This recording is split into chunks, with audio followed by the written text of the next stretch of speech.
Hello guys, मैं लगातार class 0 से क्लास 10 तक का गणित आपके लिए ला रहा हूँ, जिसके तहत संख्या पत्ती से आज पार्ट 30 या डे 30 में बताने जा रहा हूँ रेशियो एंड प्रोपोर्शन, यानी अनुपात और समानुपात। तो सबसे पहले होता क्या है, मैं उसकी परिभाषा आपको देना चाहूंगा। रेशियो का परिभाषा, रेशियो दो सजातीय राशियों की तुलना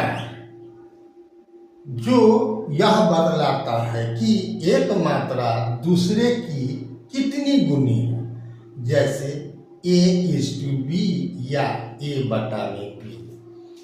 A/B इसके जगह पर कोई संख्या भी हो सकता है, मान के चलो 2:3, 3:4 वगैरह वगैरह। तो यह अनुपात कहलाता है। इसको हम इस टू के रूप में यानी रेशियो के रूप में लिखते हैं या बटा के रूप में भी लिखते हैं, दोनों का अर्थ एक ही होता है।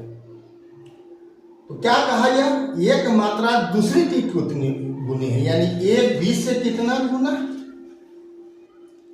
यह क्या बताता है, A/B से कितना गुना है। ठीक है, उसी ढंग से आप ये भी कह सकते हो कि B A से, ठीक है, लेकिन ऊपर वाला को ही कहते हैं हम A/B से कितना गुना है। और जब दोनों बराबर होता है तो 1:1 होगा, अन्यथा आगे पीछे कम बेस हो सकता है। अब आते हैं समानुपात। तो समानुपात, जिसको हम अंग्रेजी में क्या बोलते हैं, प्रोपोर्शन। तो जब दो या अधिक अनुपात बराबर हो, ऐसे मुख्य रूप से दो अनुपात की ही बात होती है, लेकिन एग्जाम में आपको अधिक से 3 जोड़ा का भी कर देगा, इससे अधिकों का किया जा सकता है।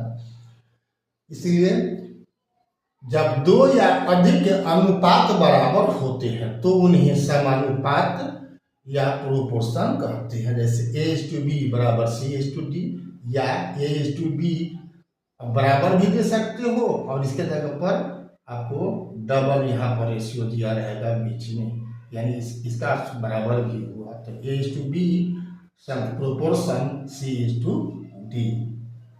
अब यहाँ ऐसा दिया हुआ, इसका मतलब होता है AD बराबर BC। वास्तव में होता है A/B बराबर C/D। तब आप जानते हो क्रॉस मल्टीप्लिकेशन से क्या होता है, AD बराबर BC होता है। तो वही चीज है यहाँ पर। तो ये दो मुख्य बात यानी परिभाषा दोनों का आपको याद रहना चाहिए। अब हम रेशियो का प्रकार की बात करेंगे और प्रोपोर्शन के प्रकार का भी बात करेंगे। देखते हैं क्या क्या है। तो एक और होता है कंपाउंड रेशियो। अनुपात समानुपात तो हुआ, एक हुआ कंपाउंड रेशियो, जिसको क्या बोलते हैं, संयुक्त अनुपात। ये क्या होता है, यदि A/B और C/D हो, दो को अलग अलग अनुपात है, तो इस दोनों को हम मिश्र कर देंगे तो हो जाता है कंपाउंड रेशियो। जैसे कि अब A के साथ से C और B के साथ से D का गुना कर दो, तो क्या हो गया, AC/BD। तो AC/BD ये क्या हो गया, कंपाउंड रेशियो हो गया। तो अब हम बात करते हैं अनुपात के प्रकार का।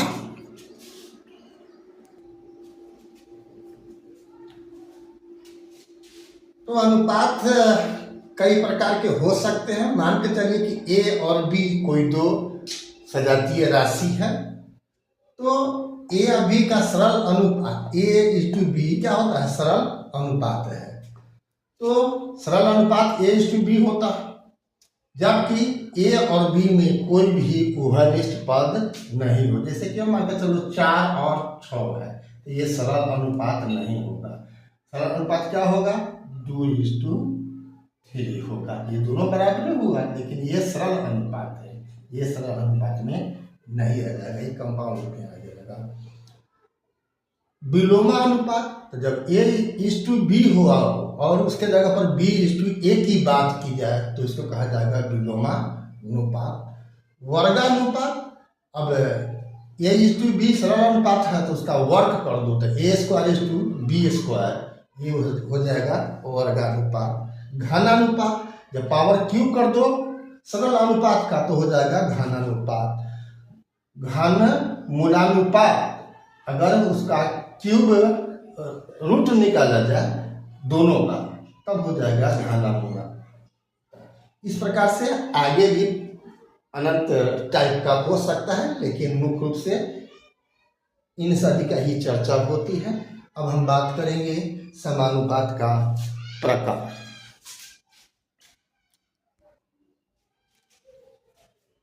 तो समानुपात के मुख्य रूप से 4 प्रकार हैं। एक होता है प्रत्यक्ष समानुपात, जिसे हम अनुक्रमानुपाती कहते हैं। यहाँ पर अगर दो राशि है, एक यदि बढ़ेगा तो दूसरा भी बढ़ेगा, एक बढ़ेगा तो दूसरा भी बढ़ेगा, इसको कहते हैं अनुक्रमानुपाती। या दूसरा होता है अप्रत्यक्ष समानुपात, जिसको कहते हैं द्वितीय क्रमानुपाती। यानी एक इसमें क्या होता है कि एक राशि बढ़ रहा है तो दूसरा घटेगा, पहला का अगर घटेगा तो दूसरा का बढ़ेगा। जैसा कि काम समय मजदूर में होता है ना, काम समय मजदूर में क्या है, अगर मजदूर बढ़ाओगे तो काम का समय घट जाएगा, ठीक है ना। काम अगर मजदूर बढ़ाओगे तो जो समय सीमा है जल्दी से ना हो जाएगा, ठीक है ना। और मजदूर के घटाओगे तो जो समय सीमा है वो बढ़ जाएगा, जिसको बोलेंगे व्युत्क्रमानुपाती। लेकिन अब किसी चीज का 10 वस्तु का कीमत 5 रुपया है तो 10 वस्तु का क्या हो जाएगा, तो उसी ढंग से तो बढ़ जाएगा ना।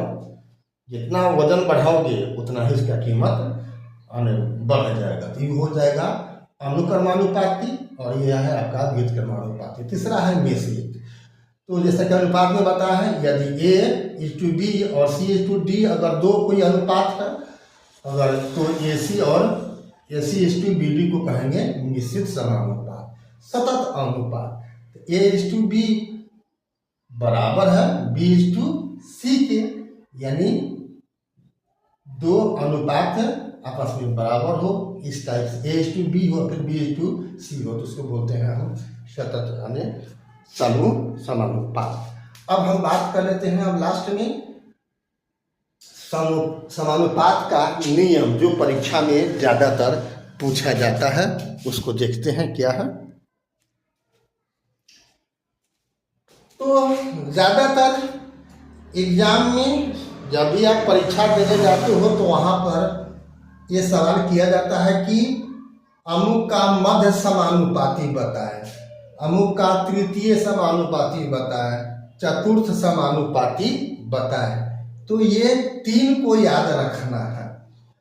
मध्य समानुपाती का होता है तो यदि A:X समानुपात X:B हो तो अब X बराबर क्या हो जाएगा, तो अब X बराबर हो जाएगा √AB, यानी अंदर वाला में डबल X है, यानी यहाँ X है तो यहाँ X है, तो बाहर वाला का गुना कर दो, उसका रूट कर दो, तो यही X का मान जो है कहलाता है मध्य समानुपाती, यानी A और B के बीच में है ना। तो X बराबर √AB यही होता है मध्य समानुपाती। तृतीय समानुपाती का होता है तो A:B समानुपात B:X हो तो X को यानी चौथा यानी लास्ट है ना, जबकि ये क्या हो रिपीट होना चाहिए, ये रिपीट होगा तो आपका X बराबर क्या हो जाएगा, स्वाभाविक है कि ये गुना हो जाएगा, यानी क्या हो जाएगा A/B बराबर B/A। X बराबर क्या होगा B²/A हो जाएगा। इसको इसी X को कहते हैं तृतीय समानुपाती, जो B²/A के बराबर होगा।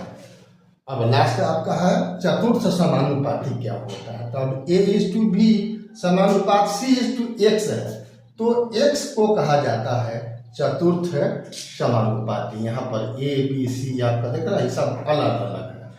तो यहाँ पर अब ये चौथा जो होगा उसको कहा जाता है, यानी X के बराबर क्या होगा, BC/A।